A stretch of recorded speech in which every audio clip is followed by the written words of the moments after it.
And I'm back, y'all. I'm back. So today we'll be reacting to the case of Joseph Parker. He was the man who dismembered his wife and then calls 911 to say that she's still blinking. Isn't that crazy? Imagine that. And they say woman is emotional. Okay. Nah, but before I even start the video, I just want to say a disclaimer real quick. I recorded a few of these videos in the same sweater, so I'm not dirty, and don't at me, you feel me? Like, don't even write any like mean comments about the same sweater. That's weird. And if you do, we could shoot a 30 seconds. No problem to me.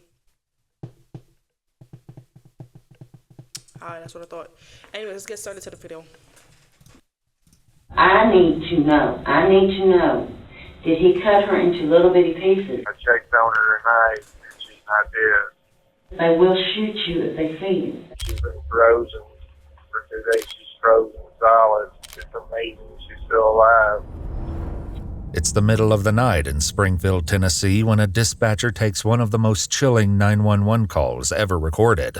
A man is calling to report that he killed his wife, but the call They need to show his face. I'll be in day room. Why are we protecting this guy? takes a sudden and shocking twist when he reveals the true reason for his call. In a case doomed to end in sudden tragedy, police and first responders must rush into this dreadful situation to discover the truth and find the suspect before he strikes again. Just lock it down now. Joe may be coming to get you. The stillness of a quiet night is broken at 2:45 a.m. on the morning of November 7th, 2014, when a bone-chilling call comes into 911. 911 location of your emergency. Yeah, Springfield, Tennessee. It's right behind Oakland Farms. Okay, what's going on? All right, this is what's happened. Been married 12 years. On the 4th, which would have been 2 nights ago at 4 a.m., I shot my wife in the temple of her head. This detail, combined with the man's oddly calm demeanor, are already eerie enough, but it's what the man says next that is truly terrifying. I thought I killed her, and I put her in the freezer out in the garage. Well, I checked on her tonight, and she's not dead. She's got a big hole in the temple. Yo, how is he so calm confessing this? That's my thought. Like, how is he so calm confessing this? Her head, and to get her body moved around in there. I think I broke her wrist. You know, she was frozen from being in the thing. She's been in this thing 48 hours now. This is no prank call. I need somebody to get out there and help her. I've cleared the premises. I've got away. You know, I'm not going to be there. But I promise you this is a legit call, and I need somebody to get out there and help her because I still love her. Just Get out of here, bro. What? Get out of here, bro. About you still love her. Get out of here. They need to lock him up. It's hard to believe that after that, you know, but I need to get somebody out there to help her. The call is coming from 45-year-old Joseph Parker, and the woman he claims to have shot is his wife, Samantha. Okay, what happened that caused you to do that? It's a long story. Don't want to get into it. Just want to get into getting somebody out there to help her. I left the front door open. I left all the lights on in the house.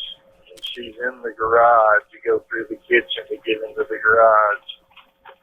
And you'll see her once you get in the garage. And she's a mess. She can't talk. I could get her to blink. Blink once means yes. Blink twice means no. My mom had just passed away, and I had the unfortunate task of having to clean up junk that.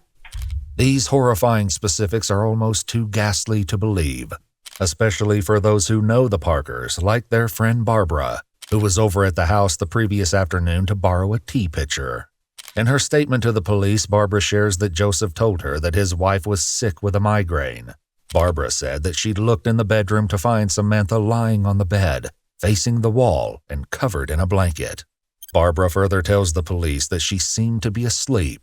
I thought she'd been dead 2 days. And when I checked on her, she was still alive. She's been frozen for 2 days. She's frozen solid. It's amazing she's still alive. I shot her with a .38 caliber handgun, and there's a big hole in the temple of her head. I didn't see. First off, I just want to say that has to be one of the most painful deaths ever. The fact that you're cold and then you have a gunshot wound in the head. And I heard gunshot wound, it burns. I don't know how accurate that is. I never got shot.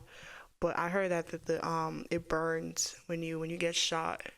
So imagine burning, and then also, I'm not even laughing. I don't know why I'm smiling, but like imagine like burning and then also like being frozen, cause cold also hurt too. That is the most painful death ever. And how long? I really hope that she's still alive. I really hope she's still alive. It's not looking too good though. I don't think she is. Not at the end of this video. I don't think she's still alive, but I hope she is.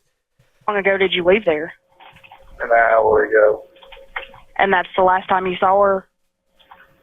Yes, that's the last time I saw her. And she was still in the garage? Yes, she's still in the garage. I made her as comfortable as I could make her. Tried to drink a little water. You know, and she couldn't talk. Couldn't move her jaw. She's in bad shape. Really need to get somebody out there to help her. It's crucial for the dispatcher to get as much information as possible from Joseph, but he makes it clear that there are some things he's not willing to share. Okay, what is your name? My name is Joe. I'll just leave it at that. Don't want to get arrested tonight and all that. We don't have a history of domestic disputes. You know, we've never had to call the police or nothing. We just had a real bad night a couple of nights ago and got myself in trouble. So, anyway, we really need somebody to get out there and help her. While Joseph doesn't want to give away his location, police will soon learn that his background is relatively clean. The only blemish to his record is a drug possession arrest from 1987, when he would have only been 20 years old. I love her. I still love her. I've loved her every day I've been married to her. She's had a rough stretch here. No way. To that end, it will soon come to light that Joseph recently lost his job as a car salesman at Rivergate Toyota in Metro Nashville. Joseph's former co-workers would later recall in exclusive interviews with Iwu how he changed in the last months of his employment. He was really quiet. He was kind of weird. He was a salesperson, so he did talk to people. We knew something was going on with him, but it was unusual behavior, but it just grew over time. I think he had a lot of money stress on him. He'd gotten behind on their mortgage. So I think he had a lot of weight on his shoulders that was getting to him. Indeed, Joseph's stepdaughter would later say that the home was in foreclosure. Could these economic pressures have led to an explosion of violence? Anyway, checked on her and she's still alive. And now I want to get her somebody to help her that knows what they're doing. And I got to stay out of trouble too. So. Okay, we'll send somebody out there. All right, what was your first name? I'm not going to give you my name, sir. Okay, that's fine. Okay. Joseph's call to 911 is over, and he's left more than enough details for police to investigate. They'll find, however, that he didn't tell them everything, and there's more to this grotesque story than anyone could have imagined. Police arrive at the house at 2:45 in the morning, and as they peer through the garage windows, they have the first confirmation of Joseph's grisly details when they see red hair peeking out from blankets and protruding from the top of a freezer. Even before they make an entry, a Be on the Lookout report goes out to the Metro Nashville area for Joseph Parker, said to be driving a white Toyota Camry. The idea that Joseph could be anywhere is unnerving, even for his sister Patty, who later talks to an investigator. I refuse to leave the house. I know Joe's going to call me. I feel like he's been outside our house that night. My husband saw a white car, a strange car in our driveway. We're not in the kind of neighborhood that you just pull up in. Is Joseph merely planning to make a clean getaway, or does he have more nefarious intentions in mind? At 3:23 a.m., police enter the house to find it clean and spotless. There's no trash anywhere, and every trash can has been emptied. It strikes officers as a clear attempt to destroy evidence. But there are other odd discoveries in store that don't seem to be directly related to a crime. Have y'all known that he's OCD? Not that bad. Hit over 1,000 chapsticks. Yeah. But it's in the garage that the police learn the disturbing truth behind Joseph's 911 call. They find Samantha Parker frozen to the touch inside the freezer with a gunshot wound to the left side of her head. She is completely unresponsive, which is a stark contrast to the way Joseph described the situation to 911. Can't call. Just give us a blink. Blink once means yes, blink twice means no. The police search the residence for signs of blood, but find nothing other than possible small bloodstains on the floor and carpet. That is, until they reach the bedroom and find a large blood stain on the mattress. Strangely enough, the pillows and sheets are completely clean. Okay, she was shot in the bed, in the head. I don't know where she was shot. They took half the bed. We took out, we didn't take half the bed. The mattress. We took out a piece of mattress about like this right here. That's the blood. That was the blood. No bullet hole. Not in her head. No bullet hole in the mattress anywhere. The police are a long way from determining what exactly happened between the Parkers at this residence, but soon, new clues come in regarding Joseph's whereabouts. Investigators ping Joseph's cell phone only 12 miles from his residence near the interstate.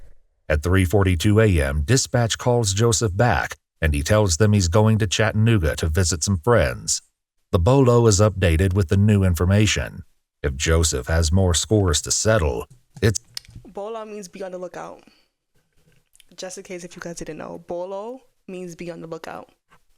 It's vital that police catch up to him as quickly as possible. Meanwhile, at the house, police realize that Joseph wasn't finished with Samantha after shooting her.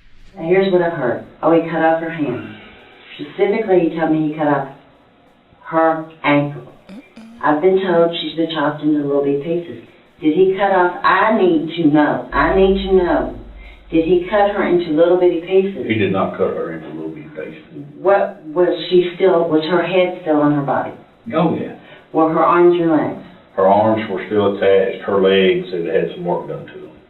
Okay, was it an anger work or I've got to get her in the freezer work? I know it was like both, but I don't know if I asked that right. Yeah, I don't know that I can answer that. You're asking me what he was feeling when he cut her up. I don't know. Was it a rage of anger? Did he cut her legs into little big pieces or cut? No. So she was not. I really hope that she's not part of it. I really hope she's not part of it. Sliced up bit by bit. There's like. Okay, another thing. One. Why? She might. I'm hoping that she's just in shock, and that's why she's asking all these questions, and that she's not trying to figure out or trying to help him out in some certain way. I really hope so, Patty. Hopefully you're a good girl here. Not being 5 pieces. Okay, that's what I mean. Legs, but her hands is what I could tell. Now she's folded up enough, so it's kind of hard to see. Okay. But. Thank you. But I think maybe 2 cuts to each leg, or 2 cuts to one leg and 1 cut to the other. Okay. Police may not know all there is to know about what happened here, but they know enough to realize they're dealing with a violent and severely disturbed fugitive. Absolutely. Unfortunately, Right on. even with his name added to the Tennessee Top 10 Most Wanted list, Joseph proves to be elusive. It's only in hindsight that police learn that he checked into a hotel in Goodlettsville for a few hours. But it's when Patty gets a phone call that this domestic homicide threatens to grow into something far more tragic. So then I called Rivergate Toyota and asked for Troy, who I know very well, or have known over the years through Joe. And I said, lock it down now. Joe may be coming to get you. Did Joe ever say anything to you to make you think that? Somewhere in the morning, I got a phone call saying that Joe was going to Rivergate Toyota to take out Troy. I was medicated, prescription. Yeah. So you don't recall who told you that? For some reason, no, I don't. But to backtrack on that, UPS shootings a month ago, My best friend runs UPS in Birmingham, and the guy that killed those people had just been fired, and he was after her. Yeah. And so in my head, I was thinking, Joe can't hurt anybody else, and I was actually trying to help those people. Right. Okay. Joseph's former co-workers at Rivergate Toyota would later recall the horror of that day. Someone I believe it was somebody on his side of the family told to warn us he was headed that way. I was scared. I was in fear. I really was. I was worried that he might be parked his car down the road and walked back up to the lot. And there was little sheds and buildings of all kinds at the old dealership. He could have got in and hid. Or if he'd have pulled in on the lot. Everybody knew Joe. They didn't hate Joe. He could have easily pulled on the lot, got out, and just went bam, bam, bam. You know, we wouldn't have even questioned why he was there. We thought he'd just come to visit. The Metro Nashville police send units to guard Rivergate Toyota, but there's no way to know for sure what Joseph plans to do next. The guy that got the phone call said that he said this all started when I lost my job there. So he was going to come and take care of the person that fired him, for one, and the rest of us. And we're like, we didn't have anything to do with it, but okay. And then we weren't sure who all he was going to be aiming for. Well, we had 2 entrances to this dealership, and what they did was lock the back gate so that only made one entrance in and out. And we had police undercover sitting back there in their cars watching people come on the lot. They were doing the best that they could. We had people set up across the street videoing. But despite the rumors, Joseph never shows up at his old workplace. It remains a case full of unknowns, and the biggest question of all is what might have driven.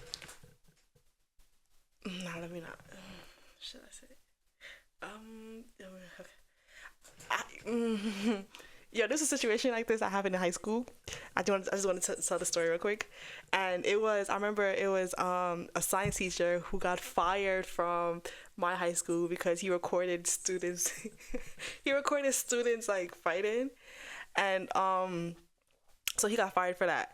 And I remember like maybe like a day or 2 days after that, there was like this rumor on Facebook at the time that was like, oh, I could come to the school and it's gonna be a scene and this and that. And it was like, yo, that day was mad active, bro. Like I remember cops came and like locked the school. We was on like lockdown. Yeah, he was on lockdown because we were all scared to come to the school. Then to find out, he went on Facebook, was like, how that's just a rumor and nobody was gonna do that and that's stupid and where you guys even come from. I just wanted to just like, this situation is not funny at all, and I'm not laughing at it, but it's just like, you know, real life versus real life.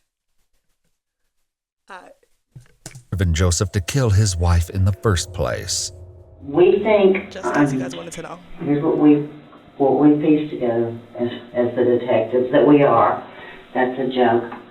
That he killed her sometime 10 o'clock Tuesday night and they had been fighting all day because it was Mackenzie's birthday, and Mackenzie's mother has never not called her, and there was a text sent from Sam's phone to Mackenzie, a birthday text from her mother to her only child. There's a lady in Samantha's neighborhood named Karen, and she texted Karen Tuesday night and said, I've got to go somewhere. He's crazy. The text, she knows she's going to die. She knows she's going to die. Wow. And we feel like that on the 3rd, Tuesday night, Joe saw that text. I'm going to go to an attorney. I got to get away from him. Can I come to your house? Begging. I haven't slept. I need a hot shower. Online. And we feel like Joe read that text, and that's when he killed her, because there was a text sent back from Sam's phone that said, oh, I've decided to stay here tonight. Everything's going to be okay. But even as both Joseph and the reasons behind his madness remain elusive, his sister learns that afternoon that the madness is not over yet. At 3:13, my home phone rings, and I look at it, and I went, oh, and if you've heard the 911 tape, Joe was so calm and so cool, it was extremely eerie. I picked up the phone and said, oh my God, Joe, are you okay? He said, yeah. I What are you doing? What's going on? Whenever you're done, I forgive you. Tell me where you are. I will have somebody come and get you. I will come and get you myself. Are you in Alabama? He said, no, Patty, I'm just driving around. I said, okay. I said, Joe, what happened? He said, well, I shot her in the head, but she was asleep. That comment and the fact that how he called her and he's like calm about it. If I was a lawyer, I would just prove that he has no remorse. He know what he's doing, and no matter what his situation is of him like getting fired or whatnot before, that does not justify him killing his wife. That's just me. You know what I'm saying? If you know, that would be my defense. If I was a lawyer, that would be my defense. Like, yo, he has no remorse, and he didn't care because he was on the phone and he saw his sister like nothing happened, and he's just driving up and down. No remorse. There you go, right there. No remorse. That is the evidence right here. No remorse. And she didn't feel anything. And then I tried to put her in the freezer, but her ankle, I had to cut off her ankle because she wouldn't fit in there with her ankle. And then it really made a big mess, Patty. And it took me a really long time to clean it up. But even as Joseph makes his second confession of the day, Patty notices a stark disconnect between what he's admitting to and his seeming inability to understand the full ramifications of his actions. And I said, Joe, did you chop her up and put her in the freezer? He said, now, Patty, I'm not going to tell you that. I said, okay. Do you have a gun? Yes. Where is it? It's in my lap. Take the gun and unload it. I'm not going to do that. Not going to prison. Can't do that. How is she? Joe, she's dead. Oh, they didn't get to her in time? They couldn't help her? Yo, what the heck, dude? No remorse whatsoever. Or is something mentally wrong with him? That could also be the prosecutor who could say something might be mentally wrong with him because he has like this is not sane. How he's talking about the situation. This is not somebody who is sane. Okay, he is too calm. What the hell, bro? Also, Patty, I really hope. Remember earlier before, I really hope that she was a good girl, and she actually is a good girl. So, Patty, congratulations, you are a good girl.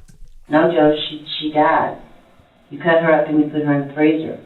You just told me that. I said, put the gun in the seat. If you're not going to unload it, put it in the passenger seat. Okay, I'll do that for you. You swear, Joe? Yes, I swear. So is Samantha dead? Yes, Joe, she's dead. So they didn't get to her in time. No, Joe, you just told me you shot her. I just told you she's dead. At the house, the crime scene investigators remove Samantha's body from the house and deliver her to the medical examiner while still in the freezer. The autopsy report reveals that her lower leg was amputated, her right foot was cut between the toes, and she had a gunshot wound in her temple. There was another entry wound in her right arm, and police realized that this was the reason there was no bullet hole in the mattress. They theorized that she was indeed asleep, her arm tucked under her head when Joseph shot her on that fateful night. We forgive you. Pull over at a filling station, put your hands up, and go in and tell them who you are. Why? Is anybody looking for me? Yes, Joe. No state of Tennessee, you're on the #1 list. They will shoot you if they see you. They will kill you. Well, I'm not going to prison. After those final words, the phone line goes dead. But even as law enforcement begins to converge on Joseph's position, he calls Patty back, perhaps knowing that this would be the last time he would ever get to speak to his sister. Now, he said, sorry about that, we got disconnected. I'm almost in Kentucky, and I hit a rough spot. I said, so you're on your way to Kentucky? And he said, yeah, I'm 10 miles from the state line. He said, no, they're on to me. There's a white Tahoe behind me. I said, Joe, just, you know, I said, it's probably not a cop. Just don't speed up. And he goes, oh, it's a cop. He's been following me. I'm just doing everything I could to keep him on line. And in the very end, he said, I heard the sirens. Joe, pull over on the side of the road. Open the door. hold your hands out where they can see it. Put your hands over your head. I'm crying. Joe, do this, please. Put your hands over your head. Get out of the car. They will help you. We will get you some help. I will visit you. They will help you. Whatever I can do to talk them out of this. It's been at least 12 hours since Joseph made his original 911 call, but when police catch up to him on Interstate 65 in Kentucky, he's only about 30 miles away from his house. The goal is to take him in without incident, but unfortunately, Joseph Parker has decided this is the end of the line. The details of Joseph's murder of Samantha underscore his capacity for cold ruthlessness, which means the cops must exercise the utmost caution as they approach the vehicle. But even with their careful approach and desire to end this manhunt peacefully, they cannot stop the tragic, violent ending. And he said, Patty, I love you, and I'm sorry. Well, I guess it's time now. Gotta go. Police converge on the idle Toyota, but when they open the doors, they see that force won't be necessary. Joseph has taken his own life, using the same .38 caliber handgun he used on Samantha. Inside the car, police find a mirror with a white substance on it along with a short straw. This evidence coincides with the toxicology report, which shows Joseph had a host of strong medications in his system. While the manhunt doesn't end the way police would have liked, the finality of it is welcome news to the terrified employees of Rivergate Toyota. Not to be cruel, but that was kind of relief. Joseph's sudden burst of murderous violence would leave a lasting impact on those who knew him. That isn't something that you just get over. You hear about it, you worked with him. I'm gonna end the video here. Honestly, I just feel like Joseph took the coward way out by killing himself. He wasn't a man. It sucks and it's sad. He definitely has something going on with him. I think this one could probably he was mentally just not there. Just the way how he was talking to his sister. If what his sister is saying is true, which I believe, and I kind of sort of believe Patty, I think something was mentally wrong with him. And that was the result of that. You know, he probably had a lot of stress for real. That could be a good argument. You know, he lost his job. His house is going to foreclosure. All these like bad stuff happened, and he probably didn't see any positivity like in his near future. And so he did this. Stress honestly would do that to some people. But he's not. I also want to put like he's not innocent. You know what I'm saying? Like, and he's also like, I'm not saying like, you know, what he did was justifiable, because absolutely not. But you know, as a woman though, in a lot of these cases that I watch videos on and I see, there's always like a red flag, and I feel like as women we sometimes just ignore the red flags. You know what I'm saying? Yeah, and this is one of them. Long story short, I think I'm gonna end the video here. Thank you again for watching. Hopefully you watch towards the end. Make sure you like and comment, and I'll see you guys next time. Adios, mi amigos.